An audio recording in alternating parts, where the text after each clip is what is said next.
Salut, hello, olá a todos. Estamos iniciando mais uma edição do nosso podcast Psilocast para além da universidade. E na edição de hoje, iremos falar um assunto bem interessante para a nossa comunidade de ouvintes. O assunto de hoje será fungos, substâncias alucinógenas. Aqui, hoje, contaremos com a presença de 3 pesquisadores da Universidade Estadual da Paraíba. É isso aí, minha gente. E hoje o tema vai ser bombástico.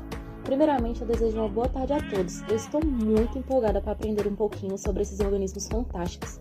E dessa forma, para iniciar logo a nossa discussão, vamos relembrar rapidinho o que são fungos alucinógenos e o que torna esses organismos tão interessantes com o nosso caro pesquisador Vandenberg. Boa tarde a todos. Primeiramente, estou muito feliz por participar desse podcast. Estou um pouquinho sobre uma área tão rica que são os estudos dos fungos na natureza.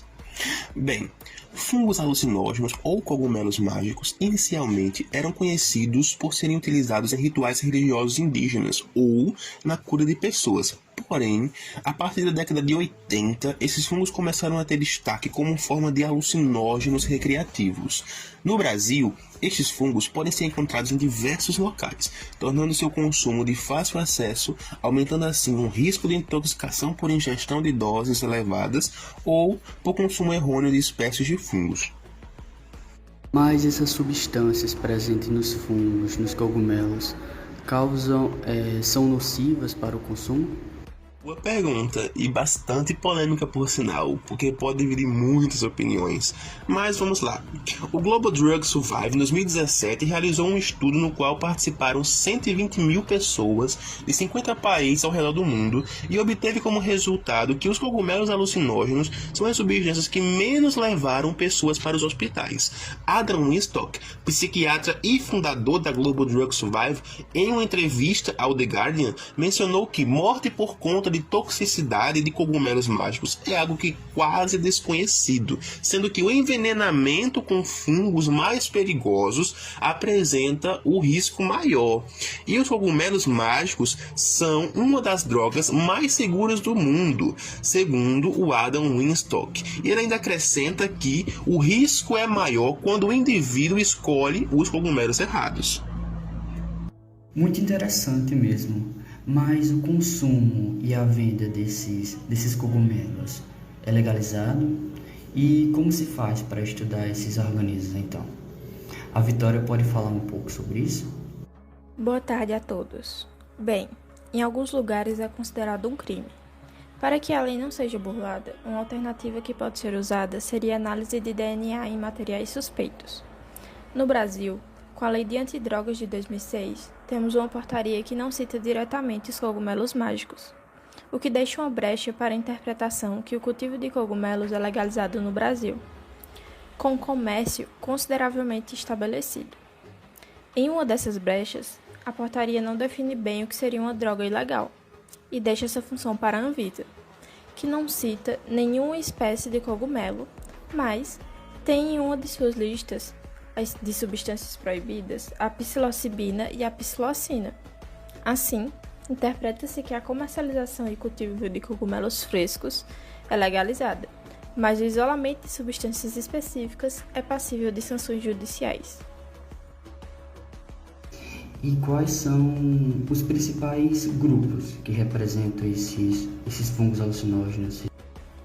Existem cerca de 1.000 espécies de cogumelos registradas e mais de 200 são conhecidas como propriedades alucinógenas. No Brasil, as espécies com essa propriedade encontram-se no gênero Psilocybe, Paneleulus e Pluteus. As substâncias responsáveis por esse fenômeno são compostos conhecidos como alcaloides indólicos, derivados do aminoácido triptofano. E para as espécies dos 3 gêneros citados, os alcaloides indólicos são conhecidos como psilocibina e psilocina. E a lei brasileira? Como se posiciona, como se porta diante dessa questão?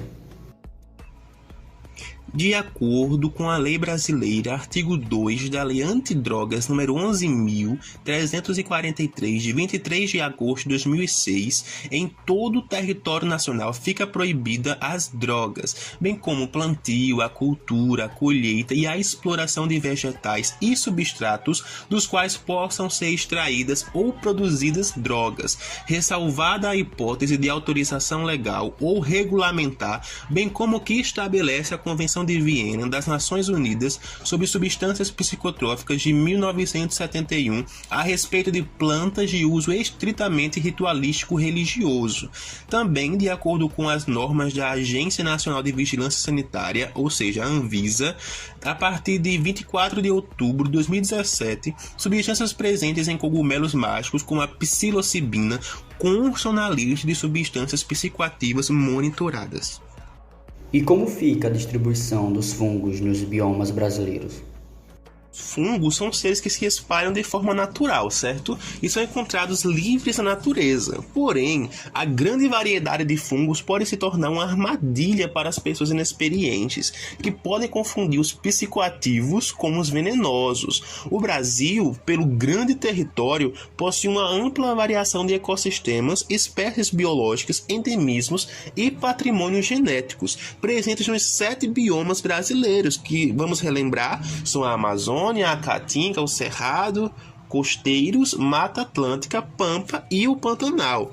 A partir de 1808, a biodiversidade brasileira começou a ser mais estudada, incluindo os fungos, em virtude da vinda de pesquisadores estrangeiros ao país. Porém, os resultados das pesquisas e amostras colhidas eram enviados para o exterior, deixando o país com escassez de referências bibliográficas. No entanto, no século XX, alguns trabalhos foram realizados aumentando o conhecimento sobre os basidiomycetos presentes em ecossistemas brasileiros. Apesar disto, existe uma carência de estudos dos fungos com substâncias psicoativas, que pode ser proveniente dos desafios como a variedade climática, tipos de solos e altitudes onde esses fungos estão presentes, e além disso, o impedimento pode vir de prejulgamento no que diz respeito ao uso de psicoativos e leis vigentes. Em 2015, um projeto foi criado, coletando as informações de anônimos de usuários e cultivadores de cogumelo psicoativos no Brasil, e através dele foi criado um mapa colaborativo que indica locais onde os cogumelos psicoativos das espécies Psilocybe cubensis, Paneleolus e Amanita muscaria costumam aparecer. Em relação à espécie Psilocybe, a grande maioria habita o México e regiões da América do Sul. Todavia, algumas dessas espécies podem ser encontradas em outros locais do mundo, por exemplo, sendo vistas frutificando em pastos nas épocas quentes e chuvosas do ano, em diversas regiões como os Estados Unidos, Camboja, Austrália, Colômbia e, é claro, o Brasil. Vale salientar também que o Penellus é um gênero cosmopolita que cresce solitariamente em pilhas de compostagem, gramados e jardins bem fertilizados, e algumas vezes pode ser visto frutificando diretamente no esterco de cavalo. Cresce das estações de primavera para outono em lugares que tenham uma grande frequência de chuva. No Brasil, pode ser visto principalmente nas regiões sul e sudeste, algumas vezes ao sul da região centro-oeste. Massa. Mas o que causa as alucinações? A Gabriela pode falar um pouco sobre? Olá, boa tarde a todos. Essa é uma ótima pergunta e para respondê-la é necessário entender que, dentre os gêneros de cogumelos mágicos, o Psilocybe sp ele possui algumas substâncias, como a psilocibina, alguns compostos alcaloides e também a indoalquilamina, que pertence ao grupo das triptamina. É característico desse grupo provocar reações como alucinações visuais, alterações no estado de consciência, do pensamento e até mesmo do humor. Ok, temos uma visão geral do que essas substâncias provocam. Então podemos ter uma explicação sobre como o corpo responde aos estímulos provocados até o resultado final e psicodélico desses insumos? Sim, podemos. Primeiramente, é importante ressaltar que pode-se dividir substâncias psicotrópicas de origem vegetal em duas categorias, alucinógenos primários e secundários. Os cogumelos se encaixam na primeira categoria e, por possuírem uma dosagem comumente menor comparada ao segundo grupo, apenas agem nos receptores neurais e provocam, como citado anteriormente, a expansão da realidade do usuário. Essa falsa sensação de capacidade mental aumentada se dá através da distorção dos sentidos, como alucinações visuais e sonoras, e podem escalar para sintomas secundários, como dilatação da pupila, sudorese, ânsia de vômito e taquicardia. Os processos bioquímicos por trás disso se dão pela perda do grupo fosfato da psilocibina, que se transforma em psilocina, que é capaz de se ligar com os nossos receptores de serotonina e atuar como um agonista parcial. Isso acontece porque essas duas substâncias são bastante similares, a serotonina e a psilocina, e causam uma sobrecarga da informação, já que a serotonina funciona como um neurotransmissor responsável pela comunicação entre partes do cérebro que se comunicam. A presença de uma substância que imita faz com que essas partes que não se falavam passem a ter um intermédio. E por fim, temos também a definição da atividade do hipotálamo, que é responsável por filtrar essa enxurrada de informações triviais. Certo, foi citada uma sobrecarga nas conexões neurais, então eu presumo que o consumo desses psicotrópicos seja contraindicado para indivíduos neurodivergentes que possuem diagnóstico como depressão, ansiedade e TDAH, correto? Não. Contrariando o senso comum, a presença da psilocibina dos cogumelos tem mostrado resultados otimistas em estudos recentes. Eu tomaria a depressão como eixo central dessa questão, já que é um transtorno que assola cerca de 20% da população mundial. Ela possui sintomas relacionados ao humor, como a tristeza, irritabilidade e apatia. Tendo relação com fatores somáticos, a depressão pode estar relacionada com distúrbios na função hipotalâmica e de neurotransmissão.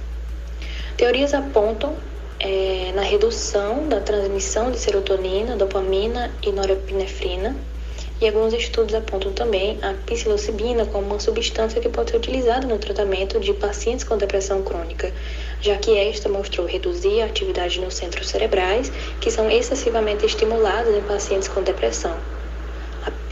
A psilocibina tem um contexto farmacológico antidepressivo disponível, pois os inibidores seletivos da recaptação da serotonina não são direcionados ao receptor agonistas.